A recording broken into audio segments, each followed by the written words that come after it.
Before you decide to begin working with Muse, it is important to realize the limitations of Muse. If you're familiar with coding websites and expect to work in a code or edit view, Muse may not be the application for you. I like to think of Muse as a one-way street. For example, if you're familiar working with InDesign, you know that you can export an InDesign document into a PDF. Well, Muse is the same way with HTML. You start with a Muse document, and when you're finished, you can publish it to HTML. Remember, this is a one-way street. You don't start with HTML and go to Muse.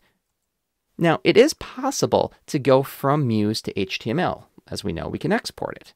And then with that HTML, you can, in theory, go to Dreamweaver or another code editor and then edit that HTML. Just be warned that it really isn't recommended. Muse is getting better at writing code with every iteration, but it still isn't as good as if you were to write it yourself. So just be warned, if you want to edit the code, it may not be an ideal situation. Now, once you do edit the code of Muse, you can't push it back into Muse. In addition, you can't take a finished website from another product and open up inside Muse. Because remember, Muse is a one-way street. You start in Muse and you export. Now, there's a couple other issues I want you to be aware of. It is possible to embed HTML into a Muse document. What that means is you could take like a YouTube movie, Google Analytics, or a Facebook-like button and put that in your website, and it works great with these pre-built solutions. But don't expect miracles.